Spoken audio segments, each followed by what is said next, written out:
حضرت عبداللہ رضی اللہ تعالیٰ عنہ فرماتے ہیں کہ ہم نبی پاک علیہ السلام کی بارگاہ میں حاضر تھے کہ ایک آدمی آیا اور عرض کرنے لگا کہ حضور ایک نوجوان ہے اور آخری اس کی زندگی کے لمحات ہے، سکرات کا عالم ہے، ہم اسے کہتے ہیں لا الہ الا اللہ پڑھ تو پڑھ نہیں پا رہا، اس کی زبان پر حضور کلمہ جاری نہیں ہو رہا ہے۔ حضور نے فرمایا کانا یصلی، کیا وہ نماز پڑھتا تھا؟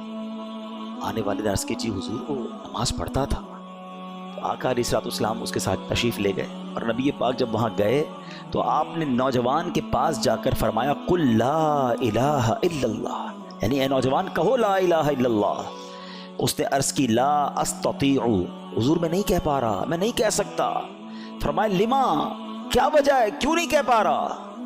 تو کسی نے عرض کی کانا یعق والدتہ، کہ حضور یہ اپنی ماں کی نافرمانی کرتا تھا۔ نبی پاک نے فرمایا کیا اس کی والدہ زندہ ہے؟ لوگوں نے عرض کی جی ہاں حضور اس کی ماں زندہ ہے۔ نبی پاک نے فرمایا اسے بلاؤ۔ والدہ آئیں، حاضر ہوئیں۔ نبی پاک علیہ السلام نے فرمایا کیا یہ تمہارا بیٹا ہے؟ عرض کیا جی حضور یہ میرا بیٹا ہے۔ آقا فرماتے ہیں تمہارا کیا خیال ہے اگر بہت بڑی آگ بھڑکائی جائے اور تمہیں کہا جائے کہ اگر تم اس کی سفارش کرو تو اسے چھوڑ دیتے ہیں ورنہ اسے آگ میں جلائیں گے، کیا تم اس کی سفارش کرو گی یا جل جانے دو گی؟ دیکھو یہ ہوتی ہے ماں۔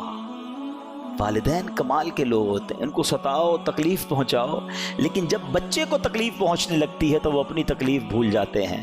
وہ ماں کہتی ہے یا رسول اللہ، آقا اب تو میں اس کی سفارش کروں گی۔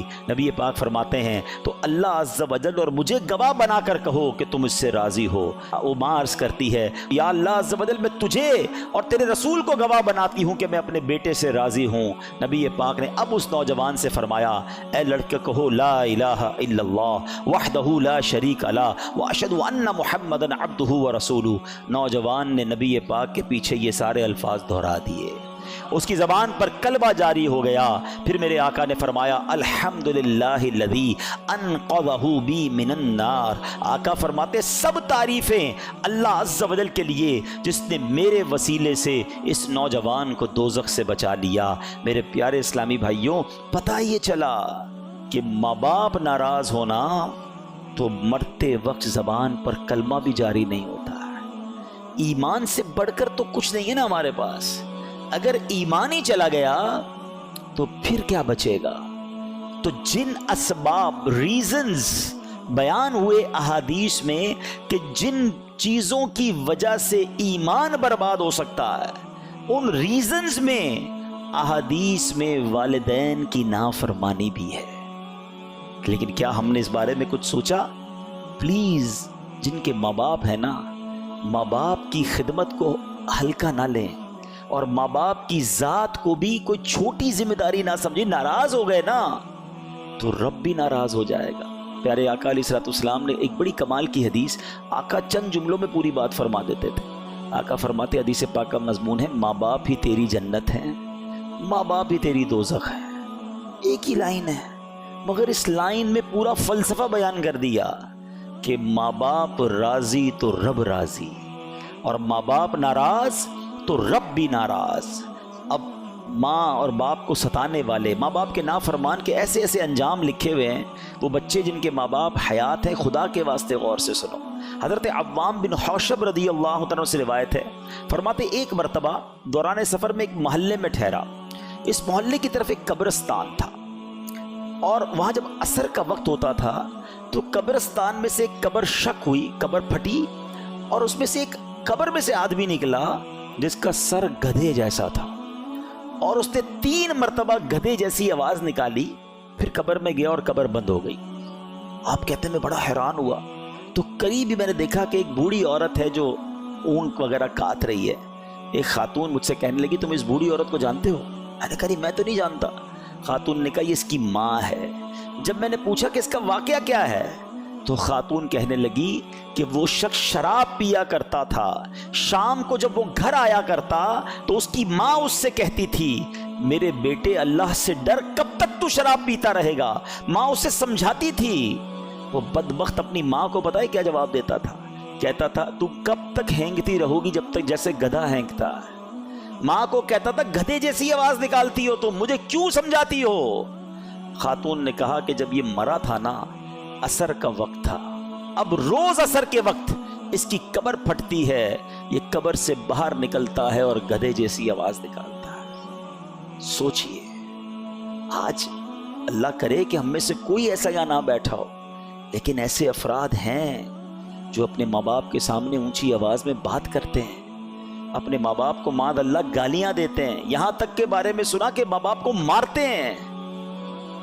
کیسے لوگ ہیں؟ خدا را ان کی دعائیں لو۔ بڑے خوش نصیب ہیں کہ جن کے والدین حیات ہیں۔ آج جن کے ماں باپ نہیں ہیں نا، ان کو ملنے کے لیے اپنے ماں باپ سے قبرستان جانا پڑتا ہے۔ کبھی کبھی گوٹ اٹک جاتی ہے نا، کوئی کام اٹک جاتا ہے، تو آپ کیا کرتے ہیں؟ جن کی ماں ہوتی ہے ماں کے پاس چلے جاتے ہیں، ماں پھنس گیا ہوں دعا کر دو، ہیں ابو پریشان ہوں دعا کر دو۔ اب سوچو جس کی گوٹ اٹکے اور ماں باپ بھی نہ ہو، جس کا کام اٹک گیا ہو، ماں باپ سے کہہ بھی نہ سکتا ہو، اس کے دل پہ کیا بیتتی ہوگی؟ کاش میری ماں ہوتی تو میں دعا کرا لیتا، کاش میرا والد ہوتا میں اس کے قدموں میں بیٹھ جاتا۔ اب قبرستان جا کر کہنا پڑتا ہے کہ آپ تو چلے گئے دنیا سے، آپ بھی دعا کریں اور اللہ سے بھی عرض کرتے ہیں کہ مولا اب ان کے صدقے ہمارے کام بنا دے۔ تو خدا را انہیں راضی کر کے بھیجنا۔ جانا انہوں نے بھی ہے، جانا ہم نے بھی ہے، مگر خوش نصیب وہ بچے ہیں کہ جن کے ماں باپ ان سے راضی ہو کر گئے، ان سے خوش ہو کر گئے، ان کے دل ان سے مطمئن تھے۔ اس سے بڑا بد نصیب کون ہوگا کہ ماں کو راضی نہ کر سکا اور ماں دنیا سے چلی گئی، باپ کو راضی نہ کر سکا اور باپ دنیا سے چلا گیا۔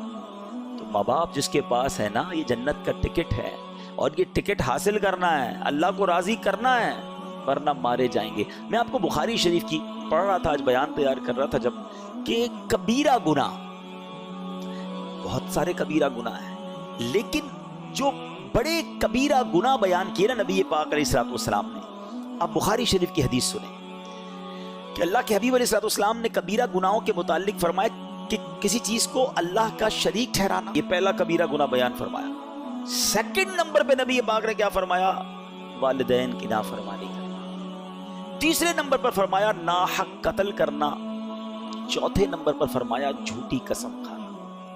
مسلم شریف کی حدیث میں پیارے آقا نے فرمایا کبیرہ گناہ کا جب ذکر ہو رہا ہے، کسی چیز کو اللہ کا شریک ٹھہرانا، والدین کی نافرمانی کرنا، ناحق قتل کرنا اور جھوٹ بولنا۔ علماء فرماتے ہیں کہ اتنے سارے کبیرہ گناہ ہیں، سب سے بڑا گناہ شرک ہے نا، اس شرک کے بعد دوسرا بڑا گناہ جہاں جہاں نبی پاک نے کبیرہ گناہ بیان کیے نا، وہاں ماں باپ کی نافرمانی بیان کی۔ آپ سوچیں یہ کتنا بڑا گناہ ہے۔ لوگ کہتے ہیں یار ماں باپ تو بس ٹھیک ہے نا، ناراض ہو گئے تو کیا ہو گیا، بعد میں منا لیں گے۔ تمہیں کیا پتا وہ راضی ہوں گے کہ نہیں؟ تم نے آج دل دکھایا، کبھی بڑی آواز میں بات کی، کبھی ان کی بات نہ مانی، ہو سکتا ہے تمہاری وجہ سے وہ رو پڑے ہوں، تمہیں احساس نہیں ہے۔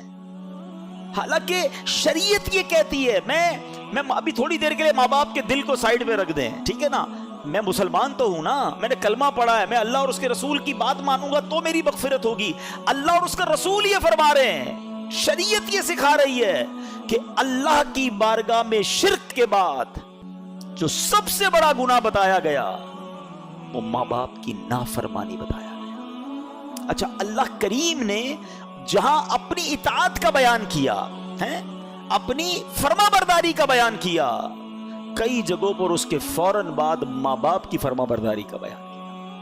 تو علماء اس کی وجہ بیان کرتے ہیں کہ اللہ خالق حقیقی ہے، حقیقی معنوں میں پیدا کرنے والا رب ہے، اور والدین جو ہیں وہ سبب بنے کہ جن کی وجہ سے میں اور آپ دنیا میں آئے۔ تو خالق حقیقی کی عبادت پہلے ہے، خالق حقیقی کا شکر ادا کرنا پہلے ہے، اور اس کے فوراً بعد فرمایا کہ ماں باپ کا احسان مانو، ماں باپ کا حکم مانو، ان کی اطاعت کرو۔ بالکل اسی طرح خالق حقیقی کے ساتھ شرک کرنا سب سے بڑا گناہ ٹھہرا ہے، اس کے بعد بڑا گناہ ٹھہرا ماں باپ کی نافرمانی کرنا، ماں باپ کو ستانا۔ میں آپ کو آپ کی شریعت بتا رہا ہوں کہ ہمیں شریعت یہ کہتی ہے کہ اگر رب کو راضی کرنا ہے، اللہ کے حبیب کو راضی کرنا ہے، تو ماں باپ کو راضی کرنا ہے، ماں باپ کی نافرمانی نہیں کرنی۔